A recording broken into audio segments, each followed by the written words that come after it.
Le travail de 1000 générations construira ma Côte d'Ivoire.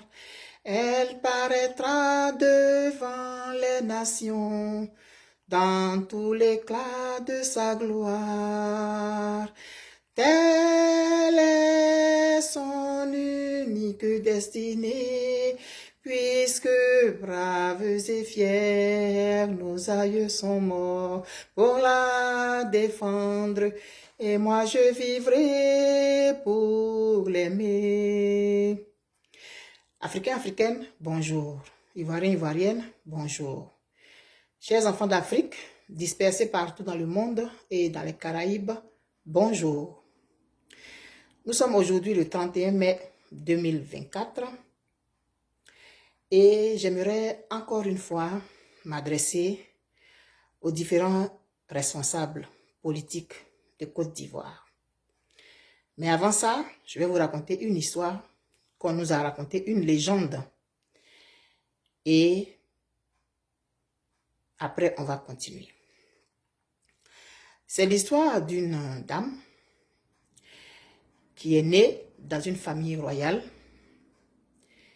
Et puis, il y a eu des tractations, il y a eu des coups bas et tout et tout.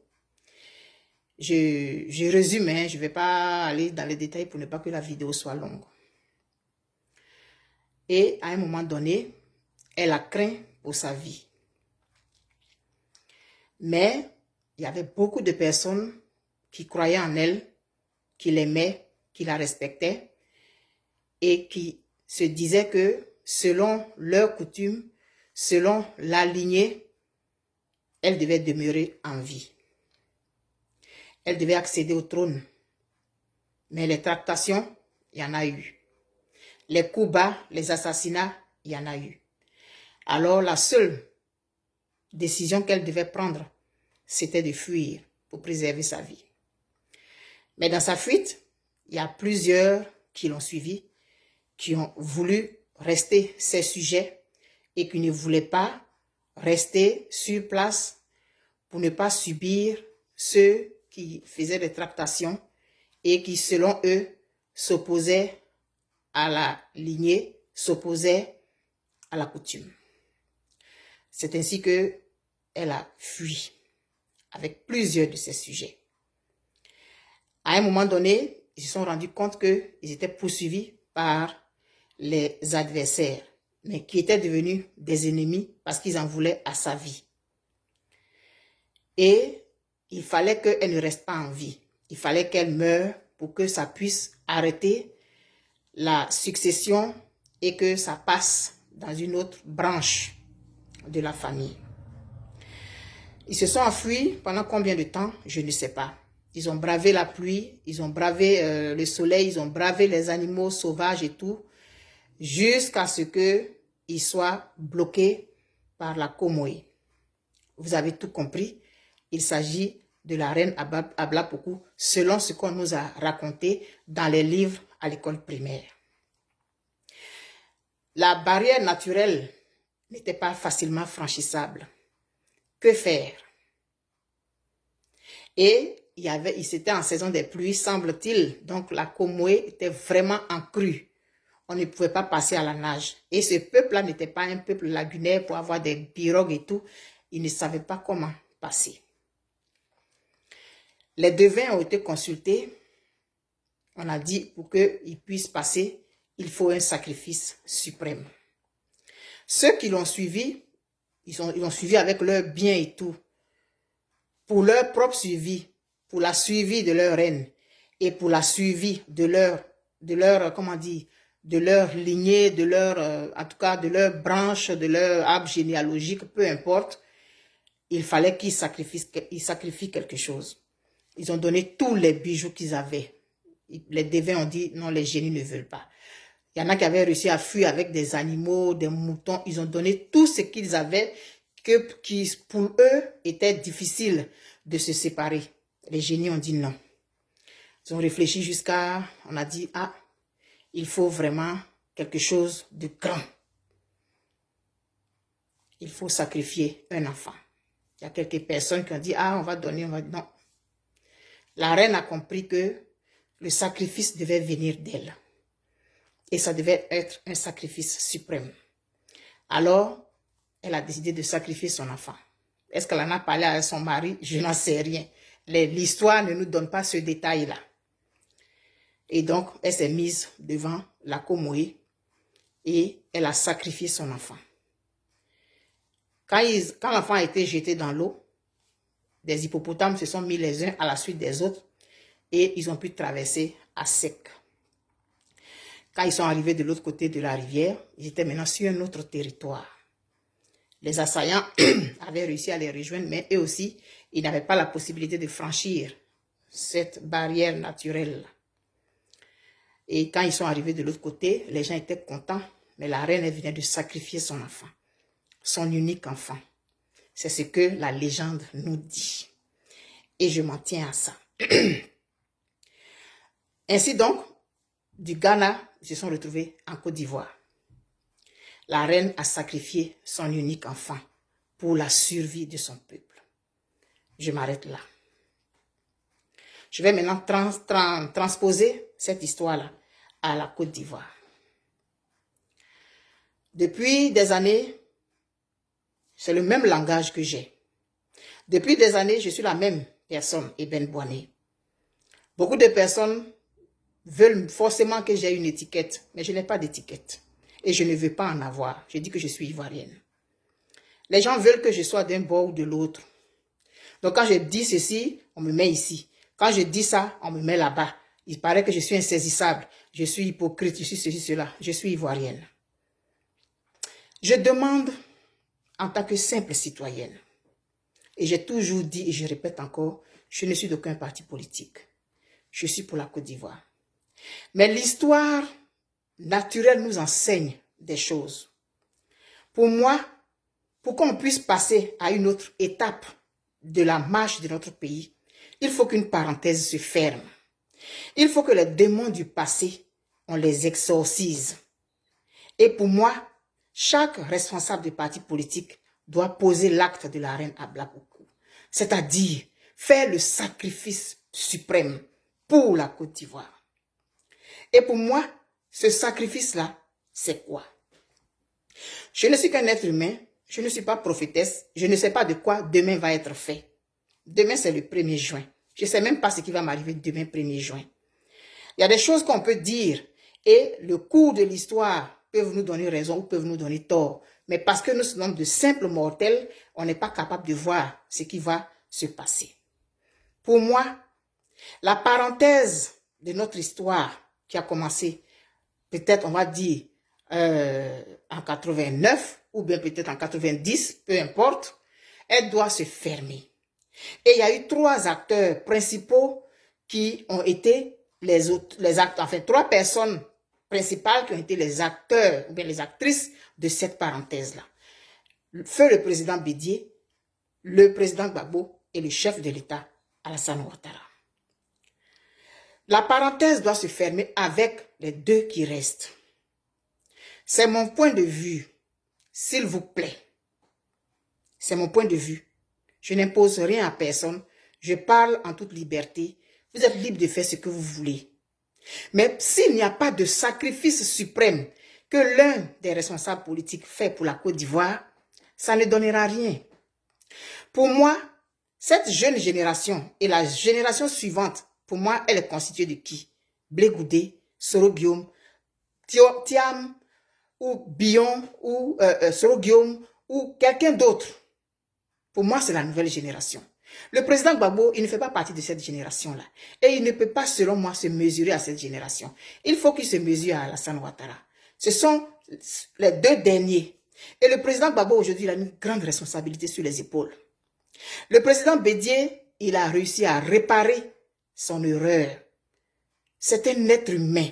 C'est-à-dire une personne qui est à la tête d'un pays, un leader politique, c'est un humain comme nous, qui peut se tromper de bonne foi, qui peut faire des erreurs de bonne foi, qui peut se tromper parce qu'il a fait de mauvais calculs. C'est humain ça. Et à un moment donné de notre histoire, on peut avoir été fâché, mais au fur et à mesure qu'on avance, dans notre marche. Il y a des choses qu'on considérait, qu'on ne considère plus. Et il y a des choses auxquelles on n'avait pas pensé qui s'offrent à nous. Et puis, ça nous fait revoir notre jugement. Aujourd'hui, je pense que nous ne devons pas être encore à l'air de chercher qui a fait quoi, qui a fait quoi. Je vois des vidéos passées, je vois des publications passées. C'est Gbagbo qui est responsable de ce qui Alassane Ouattara est là aujourd'hui. C'est Bédié qui est responsable, c'est Alassane, c'est Soro, c'est Blé Goudé qui a trahi, Afik N'Guessan là-bas a trahi aussi, et puis Simone. On va rester dans ça encore. Je pense que nous devons sortir de ça. Moi, je demande en tant que simple être humain à Blé Goudé, à M. Thiam, à M. Bion, à M. Thierry Tano, à Soro Guillaume, à qui encore? À Manan Gbagbo, à M. Afik N'Guessan, à qui d'autre? Et puis ceux qui ont envie d'être présidents, qui sont dans l'ombre. Moi, je souhaiterais que vous ne vous présentiez pas en 2025. Laissez le président Laurent Gbagbo se présenter. Il a quelque chose à réparer. Le président Bédié a réparé, il est parti. Le président Gbagbo a quelque chose à réparer. Prenez les choses sous cet angle-là. Et puis avalez ce que vous avez envie de faire là. Présentez-vous en 2030. C'est le sacrifice suprême que moi je vous demande. Moi, en tant que simple être humain, qui regarde les choses d'une autre façon, d'un autre regard. Il faut que la parenthèse soit fermée par Gbagbo. Il demande un seul mandat. Il ne peut pas faire plus qu'un mandat. Vous en convenez avec moi. Donc moi, je souhaiterais que vous souffriez, vous fassiez le sacrifice là, aujourd'hui, pour mettre vos suffrages derrière le président Laurent Gbagbo, afin que la dernière bataille, qu'on va dire celle de Kirina ou bien c'est pas, se tienne. Une fois qu'il aura eu le pouvoir, un seul mandat, commission CEIO, découpage électoral, tout ça là, nous tous, on va nous y mettre. Parce que la Côte d'Ivoire, c'est notre bien à tous. La Côte d'Ivoire n'appartient ni au PDCI, ni au PPACI, ni au FPI, ni au RDR. La Côte d'Ivoire appartient à tous les Ivoiriens. Mais il est temps aujourd'hui que tous les Ivoiriens se rendent compte qu'ils ont un pays en commun. Cette bataille de clochers ne nous rend pas service. Et puis, ces responsables politiques-là, moi je le dis toujours, les gens qui parlent en votre nom sur les réseaux sociaux, on les identifie à vous. Vous pouvez leur dire d'arrêter parce qu'ils mettent l'huile sur le feu. Lui là sort, ou Soro Guillaume, on vient, on attaque le président Gbagbo. Ceux-là sortent là-bas, ils viennent répondre, Blé Goudé. Après, on dit non, Malang Gbagbo. Et puis, Afi, faites le sacrifice suprême. Demandez à vos gens qui parlent sur la toile de mettre balle à terre. Aujourd'hui, ayons un langage de rassemblement. Nous autres là, moi je suis un personnage lambda. Moi je peux critiquer Blé Goudé. Je peux critiquer Thiam, je peux critiquer Gbagbo, je peux critiquer Malang Gbagbo, je peux critiquer Afi, je peux critiquer Soro Guillaume, comme je veux, parce que je suis un simple citoyen. Mais ceux qui parlent en votre nom, ils mettent l'huile sur le feu. Regardez l'état de la toile aujourd'hui. Chacun tire la couverture sur lui. Non, c'est Gbagbo qui a envoyé, qui a signé l'article 48. Non, non, non, c'est Houphouët-Boigny qui a fait venir Ado. Non, c'est Bédié qui a dit... Mais on ne va jamais s'en sortir parce que chacun estime que son leader est blanc comme neige. Vous voyez comment je suis habillé là? Chaque leader est un saint. Chaque leader ne fait pas d'erreur. Chaque leader a toujours raison. Chaque leader est le plus beau, est le plus intelligent. Mais on ne va pas s'en sortir. Faites le sacrifice suprême. Le sacrifice que vous allez faire aujourd'hui pour la Côte d'Ivoire. Vous aurez le temps, après avoir franchi la frontière, après avoir franchi l'obstacle, qui est Ado. Parce que si ce n'est pas fait, vous vous battez comme ça, vous allez en rang dispersé, les gens versent l'huile sur le feu. Est-ce que vous pensez que quelqu'un va vouloir un jour, les partisans de Blé Goudé vont vouloir que, Blé Goudé va vouloir que ses partisans aillent voter le président Gbagbo, si les partisans de Gbagbo sont en train d'insulter Blé Goudé tous les jours, en train de dire ceci, cela, en train de dire ceci, cela, les partisans de Soro Guillaume aussi, ils se défendent. Mais à un moment donné, quand vous allez appeler au rassemblement, personne ne va vous répondre. Il y a des gens aussi qui ont commencé à défendre Thiam. Mais on ne va pas s'en sortir. Pendant ce temps, le RDR, il vous regarde. Vous vous dévoilez sur la toile. Vous parlez. Vous dites des choses contre les adversaires de vos leaders. Mais c'est à quel moment vous allez faire un sacrifice pour le pays? C'est maintenant qu'il faut faire le sacrifice de la reine Abla Pokou. Ce sacrifice-là, c'est quoi? Faire bloc autour du président Laurent Gbagbo. On dit non, mais tu peux dire, pourquoi tu dis le président Gbagbo, pourquoi tu ne dis pas Thiam? Moi, de toute façon, je dis Thiam là, il ne remplit pas les conditions. Mais si demain il est président de la Côte d'Ivoire, il sera le président de la Côte d'Ivoire. Ça là, ça ne va pas changer quelque chose. Mais est-ce que vous pensez que Thiam là, il mérite d'être candidat face à Alassane Ouattara? Pourquoi? Ils ne sont pas de la même génération. Si tout est nettoyé, tout est propre, en 2030 là, ils vont tous se battre à armes égales. Mais si vous restez dans ça là, le RDS sera encore là. Or, c'est lui qui a l'appareil d'État. Mettez-vous ensemble, s'il vous plaît. Faites le sacrifice suprême pour la Côte d'Ivoire, vous les autres membres là. Et demandez à vos gens de mettre l'huile sur le feu. Le sacrifice suprême, ce serait quoi? Que Blé Goudé dise, ok, je mets bas la terre, je demande à mes partisans, laissez tout tomber, tout ça, on va régler ça plus tard. Je demande que tout le monde, on se tourne vers le président Gbagbo. Parce que c'est le dernier des Mohicans. Il a une responsabilité dans ce qui s'est passé. Il doit rattraper, il doit, comment on dit ça? Il doit réparer. Et puis il va partir tranquille. Et après, on pourra maintenant faire toutes nos campagnes. Le sacrifice suprême, ce serait que Mme Gbagbo dise à ses partisans, ok, on fait bloc autour du président Laurent Gbagbo. Le sacrifice suprême, ce serait que le PDCI dise, oui, nous, notre candidat, je ne sais pas, Thiam, Bion, peu importe, on laisse 2025 là. On se met ensemble. Le président Gbagbo, il n'a qu'à nettoyer tout ça là. Et puis, en 2030, le terrain sera libre. Mais ça n'engage que moi. Hein. Je ne suis qu'un simple citoyen. Vous faites ce que vous voulez. Mais au moins, j'ai parlé. Et il y a longtemps que je parle. Aujourd'hui, c'est le 31 mai. Le coq, quand il chante, tu n'es pas obligé de l'écouter. C'est le dernier chant du coq aujourd'hui. Bye bye.